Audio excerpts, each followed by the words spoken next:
ਤੇ ਸਾਰਾ ਜਿਸਮ ਦਾ ਖੂਨ ਨਚੇੜ ਛੁੜੇਸਾਂ ਜੈ ਸੋਚਿਆ ਤੇਰੇ ਬਾਰੇ। ਅੱਲਾ ਦੇ ਸਿਰਫ ਜਹਾਨ ਉੱਤੇ ਤੇਰੇ ਅਸੀਆਂ ਸਜਣ ਪਿਆਰੇ। ਜਿਵੇਂ ਹੈਨ ਜਨਾਬ ਦੇ ਨੌਕਰ ਚਾਏ ਕਿਹੜਾ ਚਾਸੀ ਤੇਰੇ ਬਾਰੇ।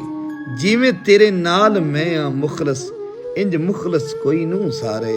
ਤੇ ਸਾਡਾ ਕੋਮਿਲ ਦਿਲ ਤੋੜ ਕੇ ਤੈਨੂੰ ਕੀ ਮਿਲਿਆ, ਇਸ ਫੁੱਲ ਨੂੰ ਮਰੋੜ ਕੇ ਤੈਨੂੰ ਕੀ ਮਿਲਿਆ। ਮੇਰਾ ਦਿਲ ਤੇ ਕੱਚ ਵਾਂਗੂ ਨਾਜ਼ੁਕ ਸੀ, ਬੇਸਹਾਰਾ ਛੋੜ ਕੇ ਤੈਨੂੰ ਕੀ ਮਿਲਿਆ। ਅਸੀਂ ਤੇ ਤੈਨੂੰ ਪਲਕਾਂ ਤੇ ਬਿਠਾਈ ਰੱਖਿਆ, ਸਾਡੇ ਤੂੰ ਮੁਖ ਮੋੜ ਕੇ ਤੈਨੂੰ ਕੀ ਮਿਲਿਆ। ਸਾਨੂੰ ਪਤਾ ਨਹੀਂ ਕਿਸ ਦੀ ਨਜ਼ਰ ਖਾ ਗਈ, ਸਾਡੀ ਜੋੜੀ ਤੋੜ ਕੇ ਤੈਨੂੰ ਕੀ ਮਿਲਿਆ। ਗਮਾਂ ਦੀ ਗੁੰਮਨ ਘੇਰੀ ਵਿੱਚ ਬੇੜੀ ਫਸਾ ਕੇ ਮੈਨੂੰ ਇਸ਼ਕ ਸਮੁੰਦਰ ਕੱਲਾ ਛੋੜ ਕੇ ਤੈਨੂੰ ਕੀ ਮਿਲਿਆ।